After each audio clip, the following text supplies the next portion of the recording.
Wow. This is a nice, lovely museum. Wow. Wow, that's nice. Oh, that's nice.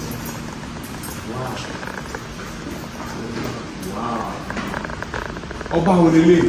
Ọba àkọ́kọ́ nílẹ̀ Ìjẹ̀bú, Ọba Ẹ̀sùn Adélẹ́yìn. Nílẹ̀ Ìjẹ̀bú. Ọ̀ṣọ́pẹ́lúkalẹ̀. Ọ̀ṣọ́pẹ́lúkalẹ̀. That's nice. That's really lovely. Oh, they put their crown right there. That's nice. They are doing a lot of good job. Oh wow. That's the archive of Oba Dr. Sikiru Kayode. Yeah, I know, I can see. I can see they are doing a lot of good job. This statue, what is it? And if you look at this last picture here, where they wrote His Royal Highness Oba Eskebeto in full regalia on the throne. Okay. That picture was taken in 1960. 1960. So the throne you are seeing in the picture is what you are seeing here. Oh, that's what I'm seeing over there. Oh, wow, that's nice. You know, we were doing a lot of that kind of thing. I shall want to okay. So, say, don't let that video. See, that's very nice. I love the museum. I would love it. I really love it. It's really so nice. So that.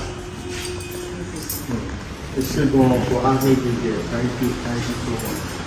Thank So you can still walk to that side. We have the names of the past kings. The past kings. So far in the land. Oh, just okay. Can you show us this is some of the past kings? Yes. Obaluiwa. Yes. That are you saying the first king is Obaluiwa? Yes, it was the same man that first migrated to this thick forest land now called Ijebu land. Wow. So he was the first king of Ijebu land. Wow. So we started using the name Awujale when Bant had the third king. Became the Awujale. He's the first man to get that name Awujale. Wow. That's nice. And we've gotten 3 female past kings. In Nakile Jebu? Yes, the first female king was the 23rd Oba Oreyeye. Oreyeye? Yes, that's 23rd king. 23rd king? Yes. Sir. That's the lady? Yes. Nakile Jebu? Then, Animeta so far, ìkànnì yẹn, number 31st, Ọba Oreyeye. Oba Oreyeye. Wow. And the third one, Ọba Rúbàkún, the 37th. Wow. So the present one is the 57th, Oba Dr. Sikiru Kayode. Oh, wow.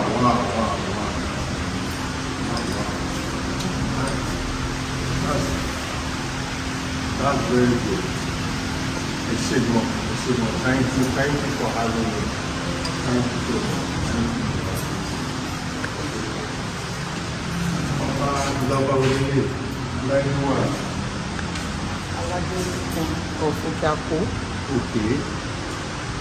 Just a kashaka. Okay, it's not cash up for